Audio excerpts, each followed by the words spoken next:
ప్రేమ, యేసుని ప్రేమ.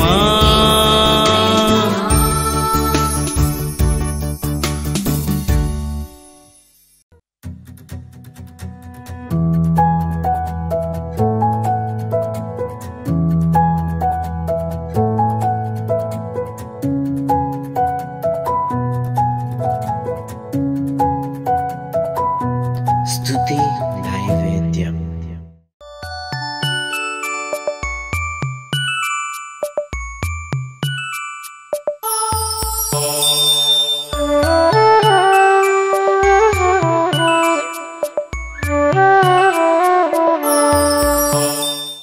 వాక్యం చదువుకుందాం. కీర్తనలు 146వ కీర్తన 9వ వచనం చదువుతున్నాను చూడండి. యెహోవా పరదేశులను కాపాడువాడు, ఆయన తండ్రి లేని వారిని విధవరాండ్రను ఆదరించువాడు. ప్రార్థన చేసుకుందాం. మహాపరిశుద్ధుడైన మా తండ్రి, నీ వాక్యం ద్వారా నీ ప్రజలందరితో మీరు మాట్లాడండి. ఈ రోజున ఈ వాక్యము అనేక మంది అనాథులను, విధవరాండ్రను, సమస్తమైన ప్రజలను కూడా ఆదరించేటట్లుగా నీ దాసునిలో మీరుండి మాట్లాడమని, అందరినీ దీవించమని, అందరికీ ఓదార్పును అనుగ్రహించమని యేసు నామమున ప్రార్థన చేయుచున్నాం తండ్రి, ఆమేన్. మన దేవుడు ఎక్కడ ఉంటాడు అంటే అంతటా ఆయన ఉంటాడు అండి. కానీ కొన్ని అపవిత్రమైన ప్రదేశాల్లో మాత్రం దేవుడు ఉండలేడు. దేవుని మందిరములో దేవుడు ఉంటాడు. ఈ దేవుడు అందరికీ దేవుడే, దుఃఖించు ప్రతివారికి కూడా దేవుడు అండి. అయితే ప్రత్యేకమైన కొన్ని ఆశీర్వాదాలు దేవుని బిడ్డలకు ప్రత్యేకంగా కొంతమందికి ప్రత్యేకమైన దీవెనలు ఉన్నాయి. వారు ఎవరు అంటే తండ్రి లేని వారు అండి. తండ్రి లేని వాళ్ళు, విధవరాండ్రకు దేవుడు ఏమై ఉన్నాడంటే న్యాయకర్త అయి ఉన్నాడు. హల్లెలూయా అండి. తండ్రి ఉన్న వాళ్ళకి దేవుడు యేసయ్యే, కానీ తండ్రి లేని వారికి ఆయన ఇంకా దేవుడుగా ఉంటాడు అండి. తండ్రి లేని వారు చాలామంది మాకెవరూ లేరు, తండ్రి లేడు. కొంతమందికి అయితే తండ్రి కాదు తల్లి కూడా ఉండరు. మరి అలాంటి వారిని ఏమంటారంటే అనాథలు అంటారు. కానీ అనాథులను దేవుడు ఏం చేస్తాడంటే ఆదరిస్తాడు. ఇంకొక విషయం ఏంటంటే భర్త లేని విధవరాండ్రకు కూడా దేవుడు ఎంతగానో న్యాయకర్త అయి ఉంటాడట. హల్లెలూయా అండి. ఈ లోకానికి ఈ యొక్క దేవునికి చాలా తేడా ఉంటుంది. లోకంలో ఉండే మనుషులు విధవరాండ్రను ఏం చేస్తారు, చిన్న చూపు చూస్తారు కదా. వాళ్ళు యవన కాలంలో విధవరాళ్ళైనా, పెద్దవాళ్ళైనప్పుడు విధవరాళ్ళైనా అండి మామూలుగా అస్సు బుస్సు అని నోరు చప్పరిస్తారు కానీ అయ్యో అని. కానీ లోన మాత్రము వాళ్ళని ప్రేమించే హృదయం చాలామందికి ఉండదు కదండి. చాలామందికి విధవరాండ్రులను చాలామంది చాలా హీనంగా, అగౌరవంగా చూస్తారు. దానికి ఉదాహరణ ఏంటంటే ప్రొద్దుటే లేచిన వాళ్ళు వాళ్ళ ముఖం చూడడానికి ఇష్టపడరు. ఎంత గొప్ప ప్రేమో మనుషులకి ఏంటి. వాళ్ళ ముఖం చూస్తేట వీళ్ళకి ఏం జరగదట, జయం జరగదట. విధవరాలు ఎదురొస్తే ఎదరికి వెళ్ళరు కదా. ఎంత గొప్ప ప్రేమో మనుషులది ఏంటి. ఎవరిని దేవుడు ఆదరించడానికి ఆయన ఉన్నాడు అంటే విధవరాండ్ర పక్షమున ఆయన ఉన్నాడు. చప్పట్లు కొట్టి దేవుడిని స్తుతిద్దాం. అందుకనే ఆయనకి ఎవరికి పెట్టని పేరు పెట్టారు. ఆ పేరేంటో తెలుసా? కరుణామయుడు, దయామయుడు, ప్రేమమయుడు. కాబట్టి ఎవరైనా అనాథలుగా ఉంటే మీకు ప్రత్యేకమైన దేవుని దీవెన ఒకటి ఉన్నది ఏంటి. తండ్రి లేక తల్లి లేక ఎవరైనా ఏడుస్తూ ఉంటుంటే మీ ఏడుపుని దేవుడు ఎంతో సంతోషంగా మీకు ఒక మంచి భవిష్యత్తును దేవుడు తప్పకుండా ఇస్తాడు. దేవునికి స్తోత్రం చెల్లిందాం. అలాగే విధవరాళ్ళుగా ఉంటే మీరేమీ ఏడవలసిన పని లేదు. మీకు ఏదో ఒక విధంగా దేవుడు ఏం చేస్తాడంటే ఆదరిస్తాడు కదండి. మీ మీద ఎవరికొకరికి మొత్తానికి ప్రేమ పుట్టేలాగా దేవుడు చేస్తాడు. దేవుని సహాయము మనుషుల ద్వారానే దేవుడు చేయిస్తాడు కదా. మనం చెప్పుకున్నాం మనం కదండి. పరిగె వేరుకునే వాళ్లకు ఇవ్వాలని ఎవరు చెప్తే ఇస్తున్నారు? వాళ్ళు దేవుని ఆజ్ఞగా చెప్పడాన్ని బట్టి ఇశ్రాయేల్ ప్రజలు ఆ పంటను కొద్దిగా వదిలివేస్తారట. అలాగే మనుషుల ద్వారా దేవుడు మనకి ఎన్నో మేళ్ళు చేస్తాడు. అందుకనే ఆయన మేళ్లను ఉపకారములను ఎప్పుడు మనం మర్చిపోవడానికి వీలు లేదు. చూడండి, మత్తయి సువార్త 6వ అధ్యాయం 9వ వచనం చూడండి. కాబట్టి మీరు ఇలాగూ ప్రార్థన చేయుడి, పరలోకమందున్న మా తండ్రి, నీ నామము పరిశుద్ధపరచబడునుగాక. చాలండి. దేవుడు పరలోకమందున్న దేవుడు అనొద్దు అంటున్నాడు. ఆయన ఏమంటున్నాడు? పరలోకమందున్న తండ్రి. తండ్రి అని ఎందుకు అంటున్నాడంటే, ఏంటి, నాన్న దగ్గరకు మన దగ్గర ఏముంటుందండి? నాన్నకి దగ్గర మనకి చాలా చనువు ఉంటుంది. దేవునికి స్తోత్రం చెల్లిందాం. ఏంటి, చిన్నపిల్లలనైనా అస్తమానం గసిరినా సరే నాన్న నాన్న అంటూ వస్తారు, అమ్మ అమ్మ అంటూ వస్తారు. అంతేగాని వీళ్ళు నన్ను గసురుతున్నారు, వీళ్ళకి నేను భయపడాలని వాళ్ళు అనుకోరు. ఎందుకో తెలుసా? తండ్రి దగ్గర వాళ్ళకి ఏముంటుంది? చాలా చనువు ఉంటుంది. నన్ను దేవుడు అని ఎక్కడో పెట్టకండి. నేనేమై ఉన్నాను? పరలోకపు తండ్రి అయి ఉన్నాను. దేవునికి స్తోత్రం చెల్లిందాం. అందుకనే విధవరాళ్ళు లేకపోతే అనాథలనే కాదు, మనందరికీ కూడా ఆయన ఎవరండి? తండ్రి అయి ఉన్నాడు. దేవునికి స్తోత్రం చెల్లిందాం. తండ్రి అనే మాట మనం తెలుగులో ఏమంటాం? తండ్రి అని పిలుస్తామా ఎవరినైనా? ఏంటి, మన నాన్న అని పిలుస్తాం. కాబట్టి మన మాతృభాషలో మన డాడీని నాన్నని అని ఎలా పిలుచుకుంటామో నిజంగా చెప్పాలంటే అలాగ మన తండ్రి అయిన గొప్ప దేవుడు మనకి ఆయన ఉన్నాడు. దేవునికి స్తోత్రం చెల్లిందాం. ఆ తండ్రి నుంచి మనం ఎన్ని పొందుకుంటామంటే 6వ అధ్యాయంలోనే 14వ వచనం చదవండి. మనుషుల అపరాధములను మీరు క్షమించిన యెడల మీ పరలోకపు తండ్రి మీ అపరాధములను క్షమించును. తండ్రిలో ఉండే గుణం ఏంటి?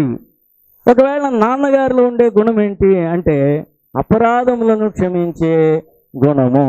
అందుకనే మన పిల్లలు మనం ఏం చేస్తూ ఉంటుంటామండి? వెనకేసుకొస్తూ ఉంటారు కదా. ఎందుకు వెనకేసుకొస్తాం? ఇదొక గొప్ప ప్రేమను బట్టే.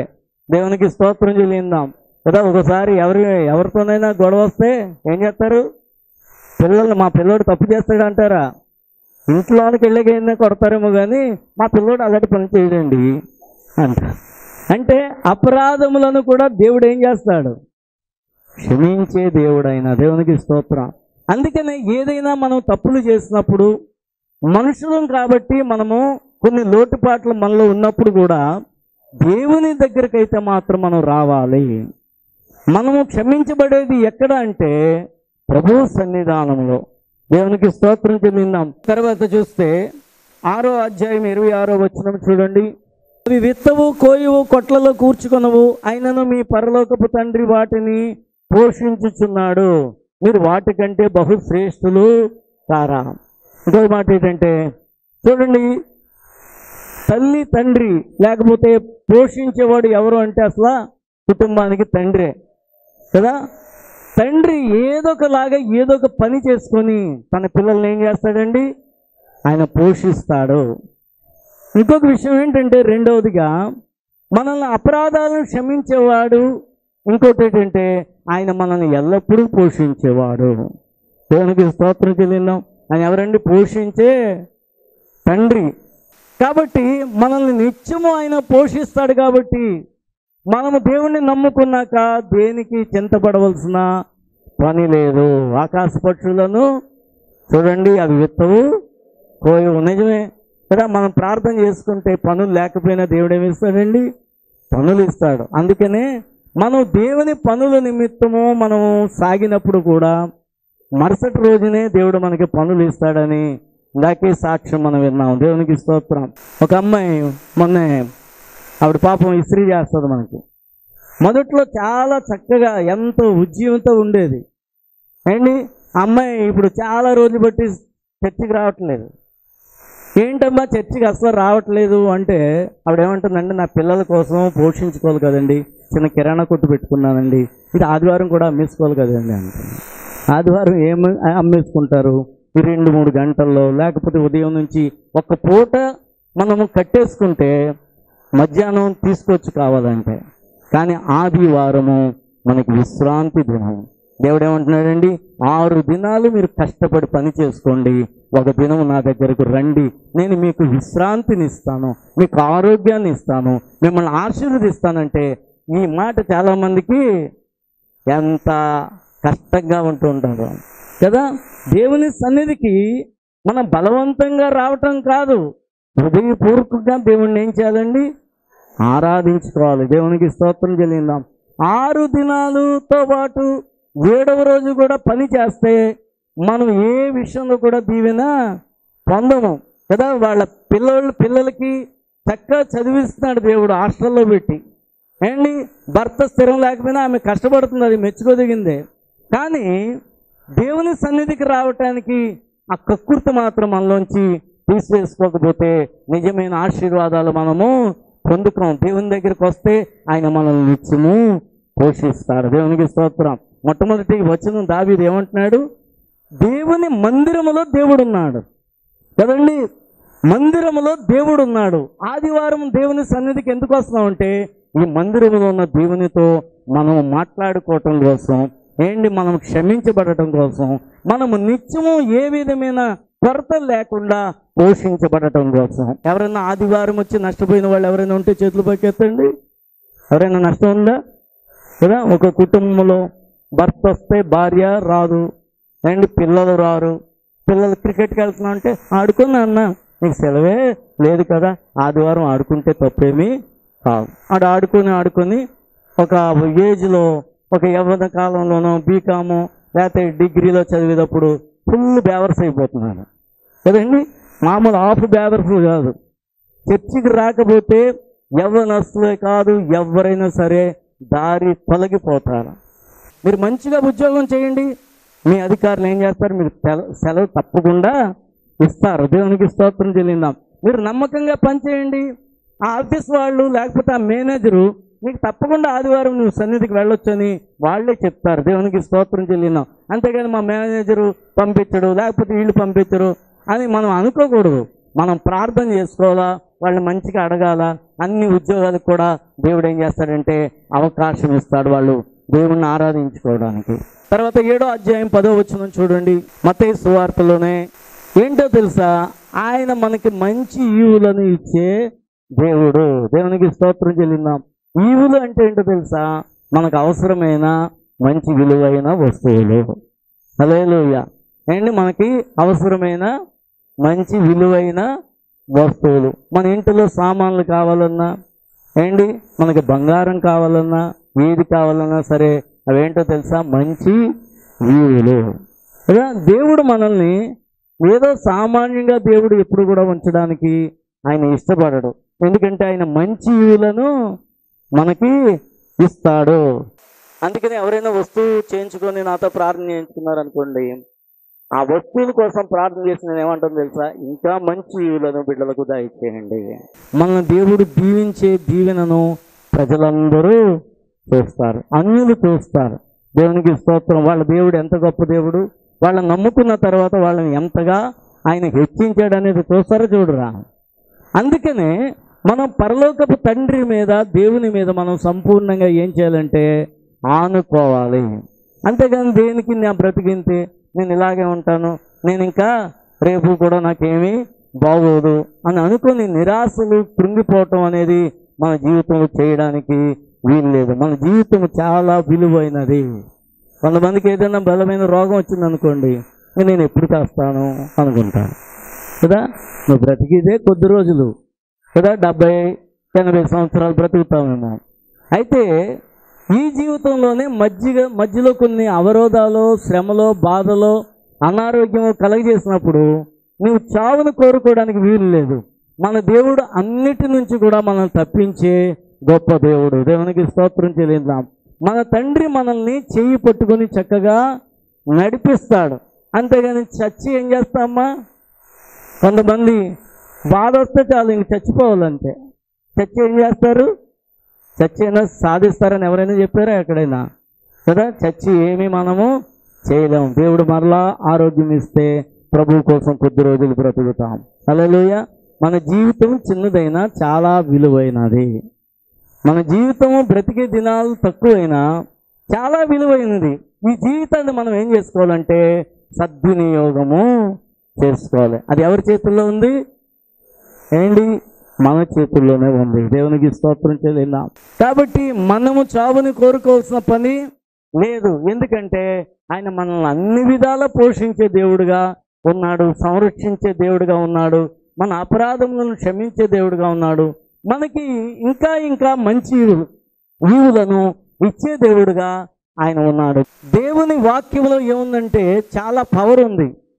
దేవుని వాక్యంలో నిరాశలు తీసివేసే శక్తి ఉంది. ఏంటి? మరలా చిగురింప చేసే శక్తి ఉంది. లేదా దేవుని వాక్యంలో అనుభవాన్ని మధురంగా మార్చే శక్తి ఉంది. దేవుని వాక్యం వింటే మనలో ఒక ఉజ్జీవం అనేది వచ్చేస్తుంది. దేవునికి స్తోత్రం చెల్లిద్దాం కదా. లోకము లేకపోతే సాతాను చెప్పే మాటలు చాలామంది వింటూ ఉంటుంటారు. కొంతమందికి మంచి కళలు రావు, కానీ అత్తమన పీడకలలే, పీక నొప్పేసినట్లు, ఏంటి చచ్చిపోతే కాయాన్ని తీసుకెళ్ళిపోతున్నట్లు, ఏంటి చచ్చిపోయినప్పుడు కూడా ఎవరు రానట్లు, ఏంటి ఇలాంటి కళలు కంటారు. దుర్మార్గపు కళలు అని పీడ కళలు అంటారు కదా. ఎందుకు వస్తాయి అసలు? పీడకలలే రావు నాకు ఎప్పుడుని. ఏంటి వాళ్ళ ఆలోచన బట్టి బుర్రలో ఉంటాయి ఇవన్నీ. ఈ కళలేపు రాత్రికి కంట ఉంటారు. చిచ్చి కండం అంట పిల్లలకి అన్నట్టు. ఏంటి కళలు, చెడ్డ కళలు వస్తున్నాయా? నువ్వు సరైన ప్రార్థన చేసుకోవట్లేదు. దేవుని మీద నీకేం లేదంటే ఆయన తండ్రి అనే విశ్వాసం నీకు లేదు. ఏంటి మన పిల్లలకి ఎంత కష్టపడైనా ఏదైనా కొనిపెడుతున్నాం అంటే కారణం ఏంటి? ప్రేమ. మనలోనే అంత ప్రేమ ఉంటే మనల్ని కన్న పరలోకపు తండ్రిలో ఇంకెంత ప్రేమ ఉంటుంది. చెప్పులు కొట్టి దేవుణ్ణి స్తుతిద్దాం. చాలాసార్లు ఏ చిన్న అపజయం వచ్చినా సరే ఏంటి వాళ్ళు ఇంకా మన జీవితమే అక్కర్లొద్దు అనుకుంటారు. ఏంటి అబ్రహాం లింకన్ అన్న ఆయన పేరు మీకు తెలుసు. అతనట ఎన్నోసార్లు ఎలక్షన్లో ఓడిపోయాడట. అమెరికా అధ్యక్షుడు అతడు. అయితే చిట్ట చివరికి ఒక రోజున అధ్యక్షుడు అయిపోయాడు. కానీ అతని ప్రయత్నం మాత్రం ఏం చేయలేదు, మానలేదు. నీకు వ్యాపారంలో లాస్ వచ్చినా నీ ప్రయత్నాలు నువ్వు చేయాలి.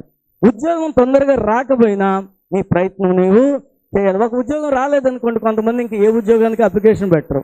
నా చదువుతో పనే ఉంది అనుకుంటారు. నీ చదువుతో పని ఉంది కాబట్టి దేవుడు నిన్ను చదివించాడు. దేవునికి స్తోత్రం చెల్లిద్దాం. మనిషి అనేవానికి ఏముండాలి తెలిసి? ఎప్పుడుని ఒక గురి ఉండాలి, ఒక లక్ష్యం ఉండాలి, ఒక గమ్యం ఉండాలి. అప్పుడే మనము దేవుని చేత దీవెనలు పొందుకోగలుగుతాం. దేవునికి స్తోత్రం చెల్లిద్దాం. కాబట్టి మనము నిరాశ, నిస్పృహలు, నా జీవితం ఏంటే అని నువ్వు ఎప్పుడూ అనుకోవద్దు. నీ జీవితాన్ని ప్రభుకి అప్పగించు. ఆయన మనల్ని దీవించే తండ్రి అయి ఉన్నాడు. దేవునికి ఇప్పుడు కూడా బాగా చదివేవాళ్ళు, కష్టపడేవాళ్ళు, ఒక గమ్యం కలిగిన వాళ్ళు దేవునికి ఇష్టలుగా ఉంటారు. కొన్ని రోజులు కష్టాలు వచ్చిన తర్వాత అంతా ఏమొస్తుందండి? సుఖ సంతోషాలు దేవుడు మనకి ఇస్తాడు. చెమట పడితేనే కరెంటు పోయినప్పుడు అండి చెమటలు పడతాయి, కానీ మళ్ళీ కరెంట్ వచ్చాక ఎలాగుంటుందండి? అబ్బా ఎంత చల్లగా ఉంటుందో. కానీ మామూలుగా కరెంటు తిరిగినప్పుడు నీకేం సుఖం అనిపించదు, మామూలుగానే ఉంటుంది రొటీన్. కానీ చెమటలు పెట్టాక కరెంట్ వస్తే అబ్బా అంటాం.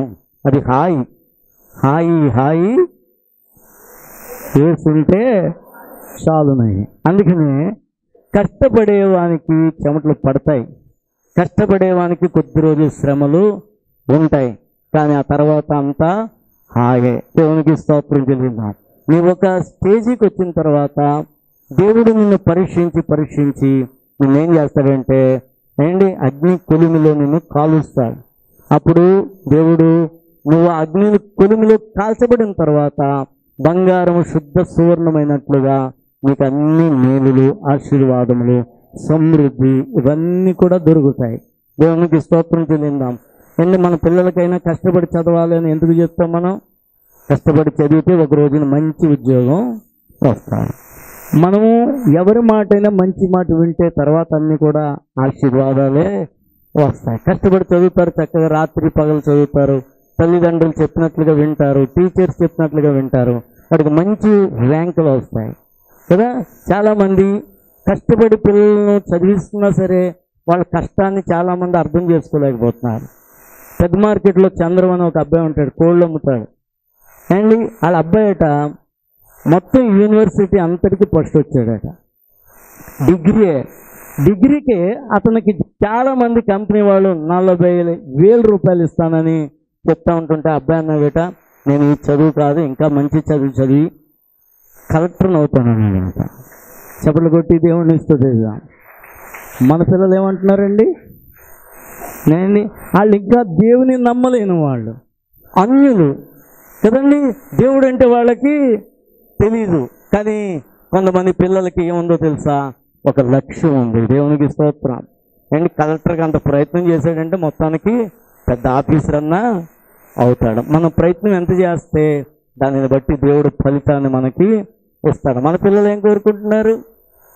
అమ్మ నాన్న కొంచెం మంచి బట్టలు వేసుకుని నగలు వేసుకుంటే మన వాళ్ళు చాలా బాగుంది, 2 లక్షల బైక్ కొనండి అన్నారు. కారు అన్నా కాదు, అది బైక్.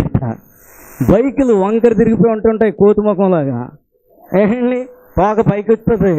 ఒకవేళ వెనకాల కూర్చున్నవాడు ఏదో చెట్టు మీదో దేని మీదో ఏ గతుకొచ్చినా పడేల మీద ఆడు పడిపోవడం, వాడి మీద ఈడు పడిపోవడం, ఇంకా ఈడు వంకిలు తిరిగి ఇలాగెళ్తున్నారు. కొంతమంది ప్రాక్టీస్ చేస్తున్నారు మనుషుల దగ్గర.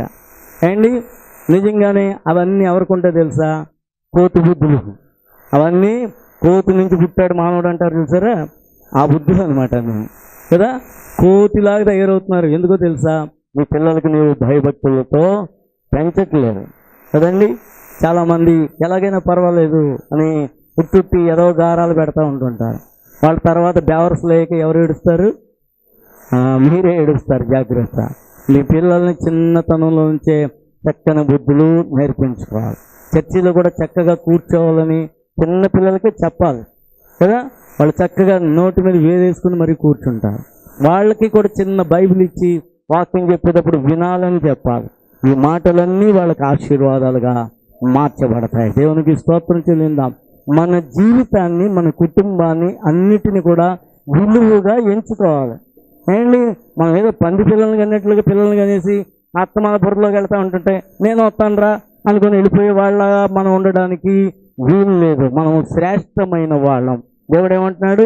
ఆకాశ పక్షులను చూడండి, అవి ఎత్తవు కోయవు, వాటికంటే మీరు శ్రేష్ఠులని దేవుడు మనల్ని ప్రేమిస్తున్నాడు. కానీ మన బుద్ధులన్నీ ఎలాగుంటున్నాయి? ఏంటి చాలా వంకరగా ఉంటున్నాయి. ఏంటి అసలు దేవుని మాటకి లోబడలేని వ్యక్తులుగా చాలామంది ఉంటున్నారు. జాగ్రత్త. మన తండ్రి మనల్ని ఎంతగానో ప్రేమిస్తున్నాడు. ఆయన దేవునికి స్తోత్రం చెల్లిందాం. మహాపరిశుద్ధుడైన మా తండ్రి, అనాథులను, తండ్రి లేని వారిని, విధవరాండ్రను ప్రేమించే గొప్ప దేవుడు అని నీ ఉన్నతమైన ప్రేమను బట్టి మీకు వందనాలు తెలియజేస్తున్నాం. తండ్రిలో ఉన్న ప్రేమ గుణాన్ని మాకు వివరించి చెప్పినందుకు వందనాలు చెల్లిస్తూ, ఈ రోజున అనేక మందిని వాక్యం ద్వారా ఆదరించినందుకు మీకు వందనాలు తెలియజేస్తూ, అనేక మందికి దీవెన అనుగ్రహించమని యేసు నామమున ప్రార్థన చేయించున్నాం తండ్రి. ఆమేన్. ఈరోజు పుట్టినరోజు జరుపుకుంటున్న ఎం అఖిల్ రాజుని దేవుడు దీవించి మంచి ఆరోగ్యంతోనూ మంచి జ్ఞానంతోనూ తన చదువులోనూ అన్ని విషయాల్లో ఇంకా వర్ధిల్లులాగిన దేవుడు బ్లెస్ చేయను గాక. Happy birthday to you Akhil Raj. God bless you.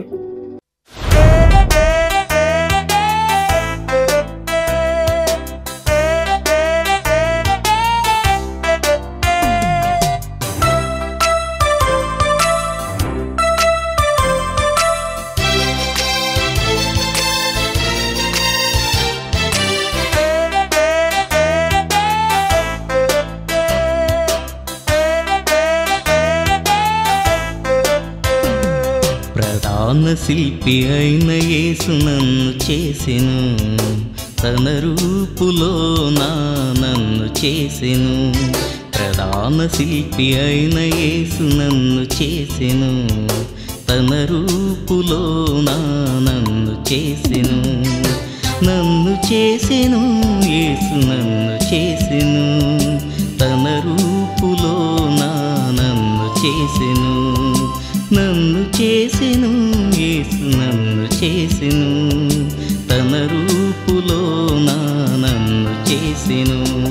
ప్రధాన శిల్పి అయిన యేసు నన్ను చేసెను, తన రూపులో నన్ను చేసెను.